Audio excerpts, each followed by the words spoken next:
You knew I would find out. What is that? Put that away right now.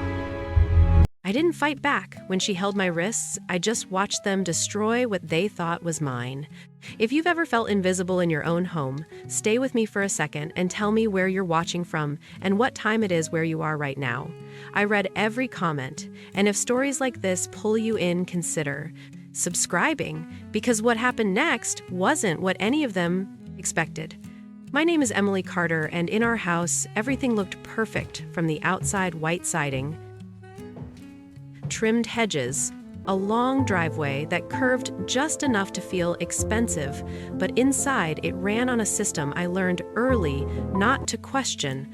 My father traveled most weeks, always on business, always unavailable when things mattered, and when he remarried Diane, he didn't just bring a new wife into the house, he handed her control. Diane Carter didn't yell. She didn't need to.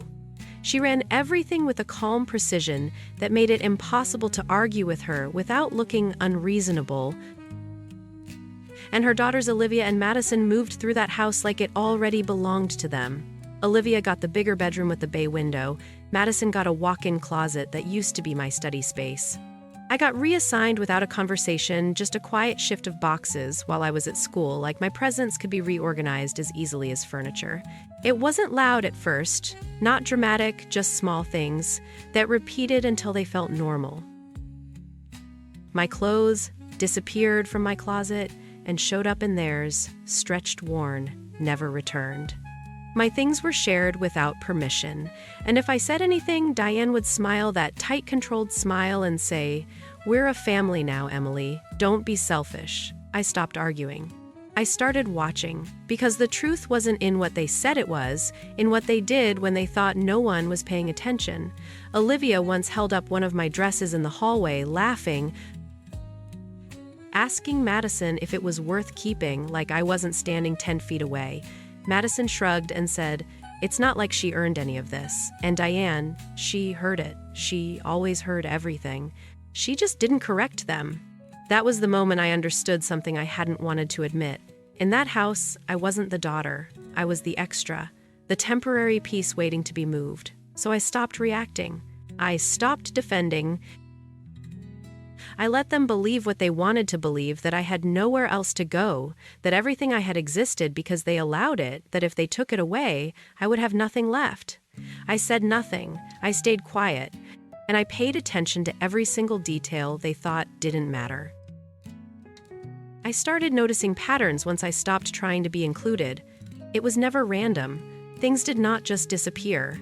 They were taken, tested, then either kept or discarded, depending on whether Olivia or Madison decided they liked them. My closet became a temporary storage space for things that had already been claimed somewhere else. Shoes I saved for months to buy would show up in their rooms, scuffed at the edges, placed carelessly like they had always belonged there. Jewelry my grandmother gave me, small pieces that actually meant something, would vanish for weeks and return without explanation, as if time erased ownership. When I asked just once, Olivia looked at me with that casual, dismissive smile and said, "You left it out. That makes it fair." I did not argue. I understood. That was the rule. Anything of mine that could be seen could be taken. Anything taken could be denied, and anything denied would be turned back on me. Diane enforced it without ever raising her voice. "You need to learn to be more flexible, Emily," she would say, standing in the doorway with her arms loosely crossed, her tone measured, almost patient. "This is not just your space anymore, not just your space, not just your things, not just your life." The language was always the same. It shifted responsibility away from them and placed it quietly on me. If something was missing, I was careless. If something was damaged, I was dramatic. If something felt wrong, I was overreacting. And over time, those small corrections started to reshape how everything looked from the outside. To anyone visiting, it would seem like a normal adjustment period. A blended family, learning to share. No one saw the details. No one saw the way Olivia would pause in front of my closet, scanning it like a catalog. No one saw Madison trying things on without asking, then leaving them folded just slightly wrong so I would know. It was subtle. Intentional. Repetitive. And then there were the conversations they thought I could not hear. Late evenings, voices low in the kitchen just past midnight when the house felt still. I learned where the floor creaked and where it did not. I learned how to stand in the hallway without being noticed. She does not even use half of what she has, Madison said, once her voice edged with quiet irritation. It is just sitting there. Olivia laughed softly. That is because she thinks it is hers. A pause. Then Diane, calm as ever. Give it time. She will adjust. That was the word she always used. Adjust. Not share. Not compromise. Adjust. Like I was the problem that needed to be corrected. That was the moment everything clicked into place. This was not about clothes. It was not about space. It was about control. About rewriting ownership until I questioned it myself. I went back to my room that night and looked at everything differently. The closet. The drawers. The small boxes tucked into the corners. I did not feel angry. I did not feel hurt. I felt clear. And clarity changes how you move. From that point on, I stopped leaving things where they could be taken without consequence. I started documenting what I had. Quietly, methodically, receipts, photos, dates, times. Not because I was planning to fight, because I was preparing to prove something when the moment came. I said nothing. I let them believe I was still adjusting. I did not wait for something to happen. I made sure it would. Once I understood the pattern, it became predictable, almost routine. Olivia always checked my closet on Sunday afternoons when the house was quiet. Madison preferred evenings, usually right before dinner, when everyone was moving around, just enough to make it look accidental. Diane never touched anything directly, but she watched always from a distance, always aware, so I adjusted my own routine to match theirs. I left certain things where they could be seen, not everything, just enough. A jacket I had just bought, still holding the faint scent of the store. A pair of heels placed neatly by the edge of the closet instead of pushed to the back. A dress carefully hung slightly forward on the rack so it would catch the eye. I knew exactly what they would notice. I knew exactly what they would take, and I let it happen. Because this time, I was not losing anything. I was tracking everything. Every item had a photo. Every photo had a timestamp. Receipts were scanned and saved. I even noted when things moved, when they appeared in different rooms, when they were worn, when they came back altered. Not because I was obsessive, but because I was done guessing. I wanted facts.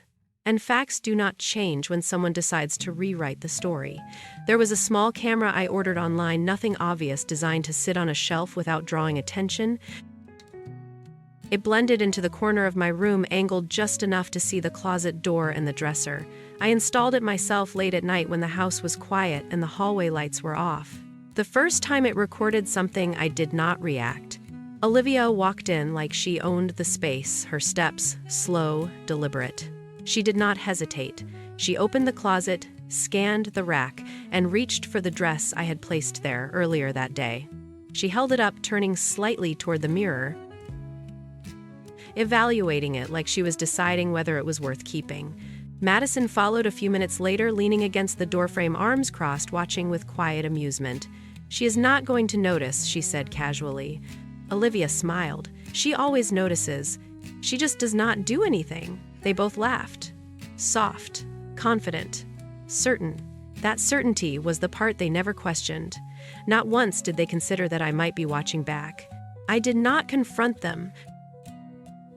I did not move the camera. I let it record again the next day and the next. Patterns became evidence. Evidence became leverage.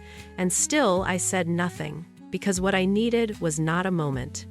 I needed a situation where they would go too far, where what they did could not be minimized, where even Diane would not be able to explain it away with a calm voice and a controlled smile. I knew it would come. It always does when people believe there are no consequences. So I waited. I placed one more piece exactly where I knew it would be seen, and this time I made sure everything was already in place before they ever touched it. The shift came on a Thursday afternoon, just after 4, when the house felt busy enough to blur details but quiet enough to miss intent. Diane had invited 2 of her friends over for coffee, the kind of visit that looked casual but was always carefully staged. The kitchen counters were spotless, the glass table set with cups that matched, and the air carried that faint scent of something sweet meant to suggest effort without saying it out loud. Olivia and Madison were moving in and out of the room louder than usual, performing just enough to be noticed. I stayed upstairs. I always did when guests were over. That was part of the system too. Out of sight, out of context. But that day, I left my door slightly open. Not enough to be obvious, just enough. The dress was already in place. Navy silk, mid-length, the one that caught light differently depending on where you stood. It was not the most expensive thing I owned, but it was distinctive, recognizable, and most importantly, it was documented. I had taken the photos that morning. Clear, time-stamped, the camera was active, angle adjusted. Everything ready. I heard them before I saw them. Footsteps in the hallway, lighter first, then slower, more deliberate. Olivia pushed the door open without knocking. She never knocked. Madison followed, leaning against the frame the way she always did, arms loosely crossed, watching instead of acting. She left it out again, Olivia said, her voice almost amused. It is like she is asking for it. Madison shrugged, or she finally stopped caring. That assumption hung in the air for a second. Stopped caring. That was what they needed to believe. Olivia stepped further into the room, her fingers already reaching toward the fabric. She lifted the dress slightly, letting it fall through her hand, testing the weight, the texture. This one is actually worth keeping, she said quietly. There was a pause. Not hesitation. Evaluation. Then the shift. It would look better adjusted, she added, glancing toward Madison. A look passed between them, subtle but clear. Agreement without words. That was how they operated. Not loud, not dramatic, just enough intention to change something permanently while still pretending it was nothing. I stood just outside the hallway corner, out of view, listening. I did not step in. I did not interrupt. I let the moment unfold exactly the way they expected it to, because what mattered was not what they said. It was what they chose to do next when they believed no one was watching. And for the first time, everything they touched, every movement, every decision was no longer just a pattern. It was evidence. I stayed still. I let them continue.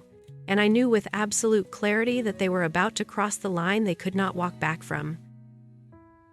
Olivia did not rush. She never did when she thought she was in control. She laid the dress across the edge of the bed like she was preparing it, smoothing the fabric with both hands, flattening it with a kind of quiet ownership that made the moment feel deliberate. Madison stepped closer, tilting her head slightly as she looked down at it. The length is wrong, she said casually. It makes it look cheaper than it is. Olivia nodded like that settled it. Exactly.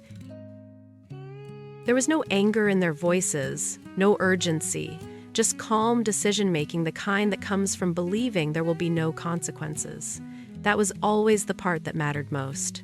Not what they did, but how easily they justified it. I stayed where I was, just outside the line of sight, my back against the wall, listening to every word. My phone was in my hand, already open, already recording from my side. Not because I needed more proof, because I wanted it from every angle. She will complain, Madison added, her tone almost bored. Olivia let out a soft breath. She always does. And then Diane will explain it away like she always does.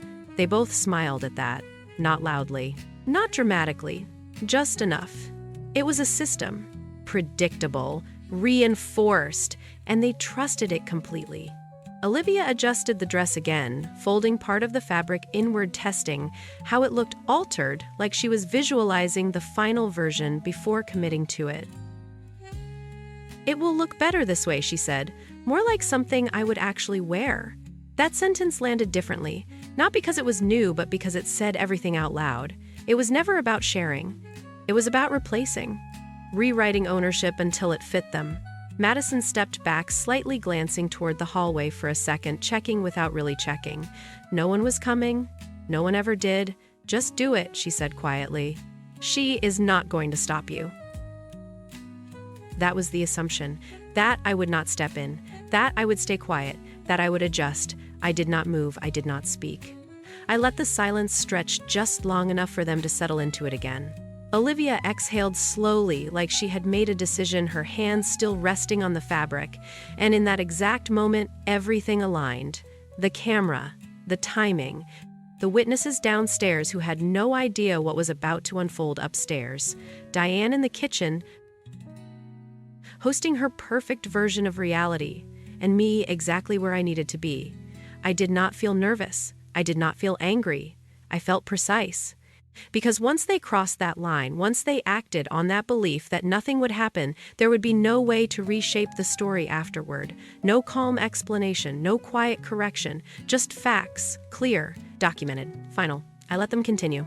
And I waited for the moment they would commit to it, completely knowing that when they did, it would not just be another pattern, it would be the point where everything changed.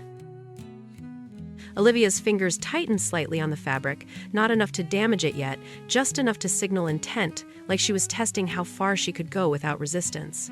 Madison stepped closer, lowering her voice just a fraction, as if that made it private.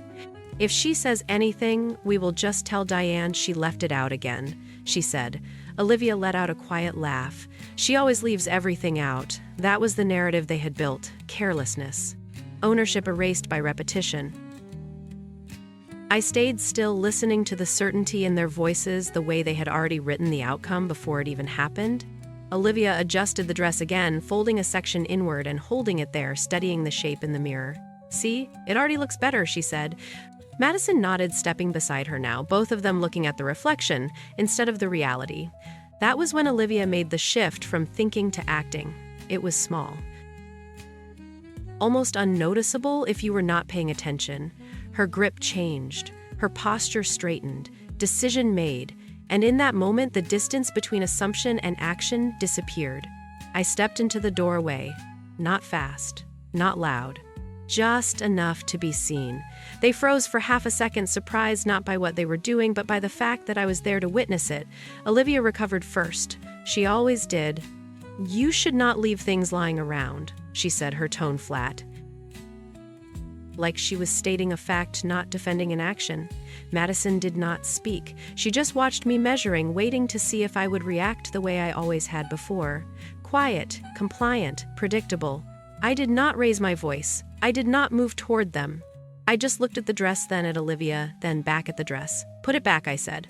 Calm, clear, no emphasis. For a second, nothing happened. Then Olivia smiled, slow and deliberate. Or what she asked.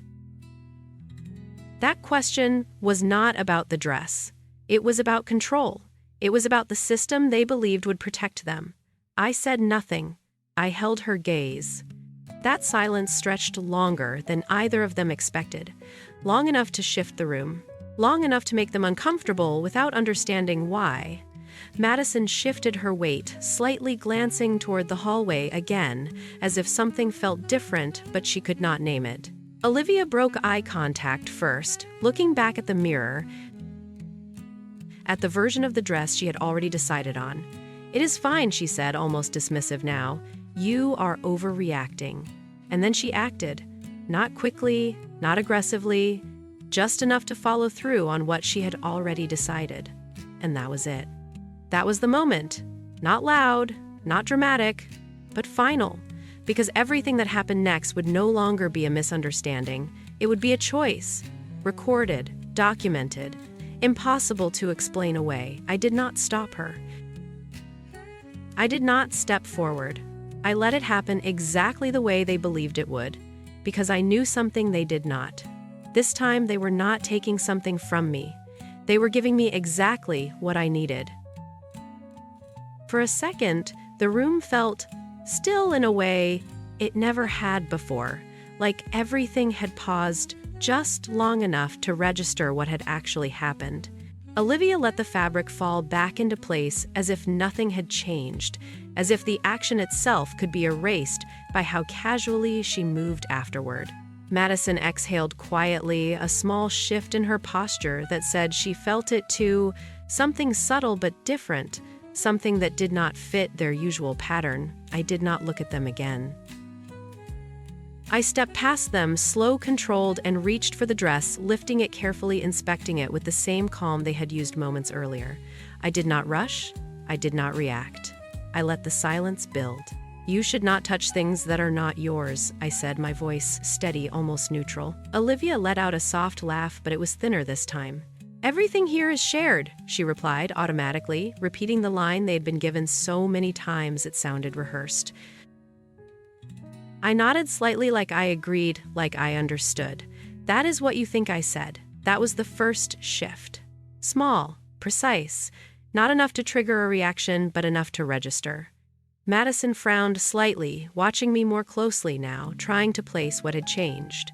I set the dress down on the bed, smoothing the fabric again, restoring it to exactly how it had been before they touched it. Every movement intentional, every detail controlled. Then I reached into my pocket and took out my phone. I did not hold it up. I did not show them anything. I just let it sit in my hand, screen dark present. Olivia noticed it. Her eyes flicked down for a fraction of a second. "What are you doing?" she asked, her tone still confident but no longer dismissive. I did not answer right away. I looked at both of them then, toward the hallway, where faint voices drifted up from downstairs, Diane's voice among them, calm and composed, entertaining her guests, unaware of what was unfolding just above her. "You should call Diane," I said finally. That caught them off guard. Olivia blinked. "Why would I do that?" she asked. I met her gaze. "Because this is the part where she explains everything I said." That was the second shift, the one they could not immediately dismiss. Madison straightened slightly, her arms no longer crossed, her attention fully on me now. "You are being weird," she said quietly. I did not respond to that. I stepped back toward the doorway, creating space, giving them a clear path if they wanted to leave, but not moving out of their line of sight. "Go ahead," I added, my voice calm, almost polite. "Let her fix it." Olivia hesitated for the first time. Not long, just enough. Long enough for doubt to appear where certainty had always been. Then she reached for her phone, slower than usual, her confidence no longer automatic. And in that moment, I knew they felt it too. Not what I had, but the absence of what they expected. Control. It was gone. They just had not realized it yet. Olivia's thumb hovered over her phone screen for a second longer than it should have, like she was recalculating something she had never needed to question before. Then she tapped Diane's name and lifted the phone to her ear, her posture straightening again, as if that alone would restore the balance she was used to, while Madison stayed still, watching me now with a focus that was no longer casual, no longer amused, something quieter, sharper, like she was trying to understand what she had missed. And downstairs, the faint sound of Diane's voice shifted the rhythm of conversation, pausing, then footsteps measured and unhurried, moving toward the stairs, the same calm control, carried into every room.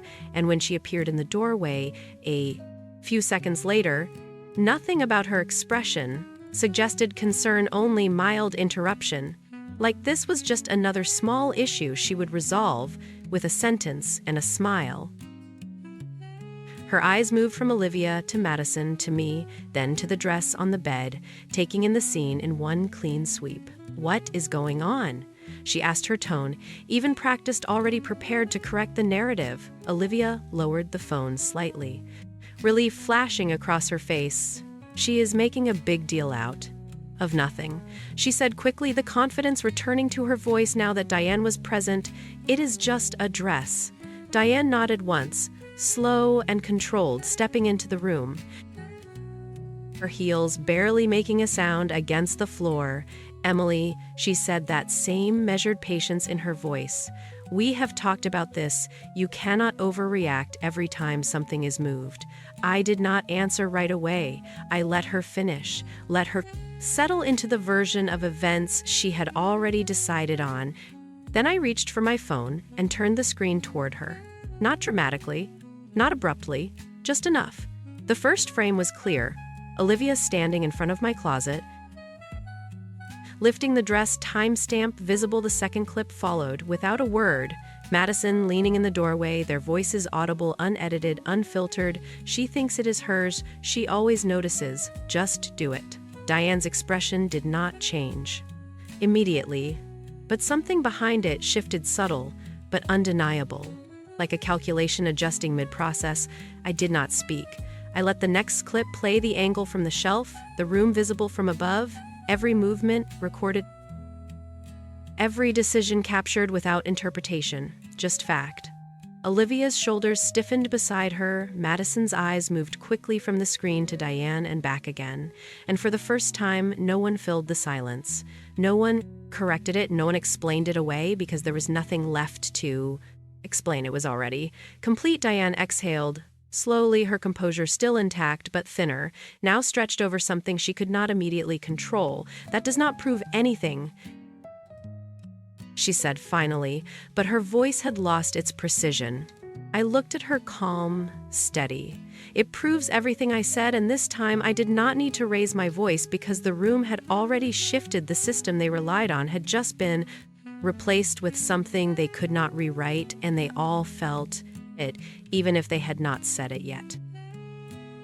No one spoke for a few seconds after that, and in that silence, everything they had relied on started to fall apart in a way that was not loud, not dramatic, just undeniable. Olivia shifted her weight again, her confidence no longer automatic, her eyes fixed on the screen like she was trying to find something missing, something she could use, but there was nothing. Madison looked at Diane, waiting the way she always did when things became uncertain, because Diane was supposed to fix it. Diane always fixed it, but this time Diane did not step in. Immediately she stood there, still composed on the surface, but her eyes moved differently, now calculating, not controlling. And that difference was everything. You recorded this. She asked, her tone measured again, trying to regain structure. I nodded once. Not just this, I said, and I turned the screen slightly, showing her the folder, rows of files, dates, times.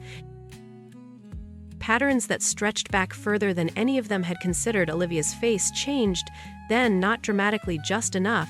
The certainty drained out of it, replaced with something tighter, something less defined. That is, excessive, Diane said. But the word did not land the way she intended it to, because now it sounded like defense, not authority. I held her gaze calm, steady. It is accurate, I replied, and that was the line she could not cross. Not without contradicting what was already in front of her downstairs. One of her guests laughed softly, a distant reminder of the image she had been maintaining just minutes ago, and for the first time that image felt fragile. Diane inhaled. Slowly, her posture straightening again, but it was different. Now, more careful, less certain. We can discuss this later, she said, reaching for the version of control that relied on privacy, on minimizing, on removing the audience. I shook my head slightly. No, I said, not louder, just clear. We are not moving this. Olivia looked at me sharply. You are making this bigger than it is, she said, but her voice did not carry the same weight anymore. I did not respond to her. I kept my focus on Diane. You said, everything here is shared. I said, so let us keep it that way. I turned and walked past them down the hallway toward the stairs, not rushing, not hesitating, just moving forward and behind me. I could hear them follow slower, uncertain, because for the first time they were not sure what I was going to do next. The living room opened up in front of us. Diane's guests looked up, polite smiles, ready, expecting something normal. Something explainable. I stopped just enough to turn back toward Diane, meeting her eyes one last time before anything else could be said. You were never in control, I said quietly. You were just used to not being questioned. And I let that sit. Because it did not need anything else. It was already complete. And if you are listening to this right now and you've ever been in a place where your voice was minimized or your space was taken without permission, comment number 1. If you have seen something like this happen in another family, comment number 2. And if you never want to find yourself in a situation like this, comment number 3. Or share your own thoughts, because sometimes the quietest stories carry the clearest truths. And once you see them, you cannot unsee them.